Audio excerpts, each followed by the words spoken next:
তো দিনটা ছিল 16ই নভেম্বর, তো আমার ভাইয়ের বার্থডে ছিল। তো যেহেতু কার্তিক পুজোর দিনই আমার ভাইয়ের বার্থডেটা হয়, তো একটু মজাও হয়, কিন্তু আমরা সেলিব্রেশন করেছিলাম সেটা হচ্ছে 18ই নভেম্বরে।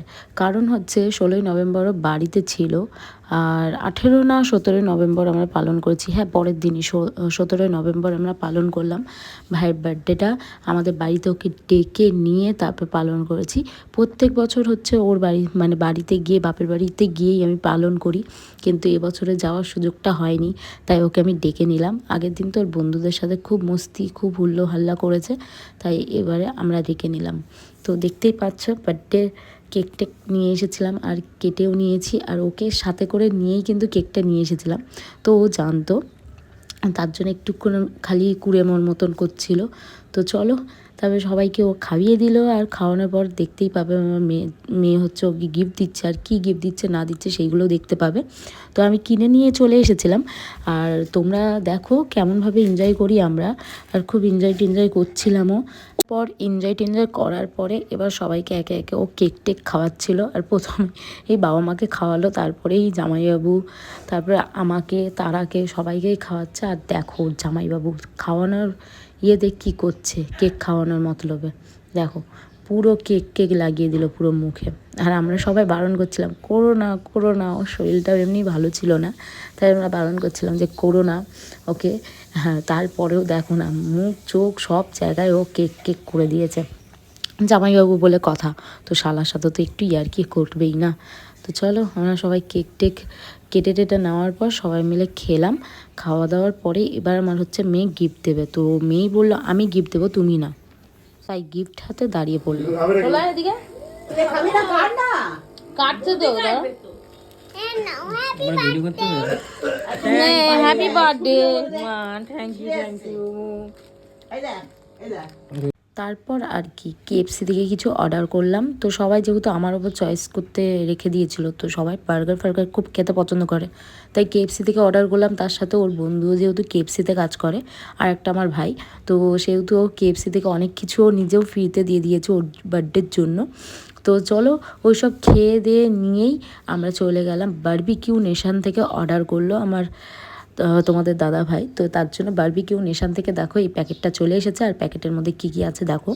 তো পুরো একজনেরই খাওয়ার অর্ডার করা হয়েছিল, তার মধ্যে এত কিছু দিয়েছে, ভাবতে পারছো এত কিছু দিয়েছে। গোলাপ জামুন থেকে মানে তারপর হচ্ছে ছোলার ডালের হালুয়া, তার সাথে হচ্ছে কেক, বাউনি, এত কিছু দিয়েছে। তার সাথে রুটি দিয়েছে, তার মধ্যে কাবাব দিয়েছে, চিকেন কাবাব, ফিশ কাবাব, এবং কি চিংড়ি মাছের কাবাব, সব রকম কাবাব দিয়েছে, স্যালাড দিয়েছে। আর এই বক্সটা ওপেন করতে আমরা 3জন মিলে বসে পড়েছিলাম, আমার মেয়েও কিন্তু বসে পড়েছিল।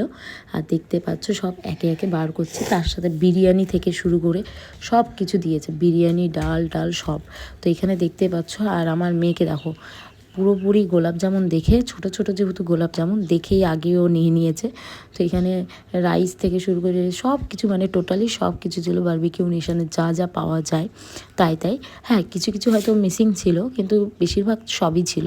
বা চিকেন ছিল, চিকেন কষা, তারপর হচ্ছে মাটন কষা, সব কিছুই কিন্তু দিয়েছিল, এমন না যে দেয়নি। তো দেখতে পাচ্ছ এত কিছু আইটেম। তো আমরা বললাম যে এমনিতেই আমরা কেএফসি থেকে অর্ডার করেই খেয়েছি, আর কিছু দরকার পড়বে না, একজনের জন্য এনাফ। তো কিন্তু একজনের জন্য এনাফ না, এটা হচ্ছে 3জনের জন্য এনাফ, সেটাই আমি ভুল বললাম, একজনের জন্য এনাফ। তো একজনের খাওয়া 3জনের জন্য এনাফ পুরোপুরি। কারণ দেখতে পাচ্ছ এই ছোট ছোট জিনিস প্যাকেজিং করে দিয়েছে, কিন্তু এর মধ্যে মানে কোয়ান্টিটি কম ছিল, কিন্তু তার মধ্যে এতগুলো আইটেম ছিল, তো খেয়ে পোড়াতে পারবে না একজনও, ঠিক আছে। তার মধ্যে আমরা হচ্ছে কেএফসি খেয়েছি, তার মানে বুঝতে পারছো তো আমাদের কী অবস্থা হচ্ছে। তো এই জিনিসগুলো কিন্তু অর্ধেক জিনিস কিন্তু আমাদের ফ্রিজে উঠবে, সেটা আমরা জানি। তো তারপরেও আমরা কিন্তু খেয়েছি। তো বারবিকিউ নেশান থেকে নেওয়া হয়েছে সেহেতু আমরা সব কিছুই কিছু জিনিসগুলো খেয়েছি। খেয়ে দিয়ে তারপরে আমরা খুব সুন্দরভাবে আমার ভাইয়ের বার্থডেটা এনজয় করলাম। ভেবেছিলাম বাইরে যাব, কিন্তু বাইরে যাওয়া হয়নি। তো তার জন্য আমরা বাড়িতেই এনজয়টা করলাম। আর আমার ভাইকে তো ডেকে আনা হচ্ছে, যেহেতু ওর শরীরটা একটু খারাপ ছিল, তো খেতে আসছিল না, তাই ওকে ডেকে তারপরে এসেছিলো। আসার পর আমরা সবাই মিলে একসাথে খেলাম। আর দেখতে পাচ্ছ আমার কর্তামশাই খুলছে একটা একটা করে চিকেন কাবাব থেকে শুরু করে চিকেন তন্দুরি থেকে শুরু করে অনেক কিছু খুলছে, দেখতে পাচ্ছ একটা একটা করে। তারপরে ফিশ তন্দুরি, চিকেন তন্দুরি, অনেক কিছু ছিল। তো এইগুলো খোলার পরে আর দেখে তো খুব লোভও হচ্ছিল, কিন্তু এত কিছু যে খেতে পারবো না সেটাই হচ্ছে আফসোস ছিল, কারণ পেট পুরো পুরো ফুল ছিল। তো আজকের ভিডিওটা কেমন লাগলো অবশ্যই তোমরা কমেন্ট করে বলো, আর যদি ভালো লেগে থাকে লাইক কমেন্ট শেয়ার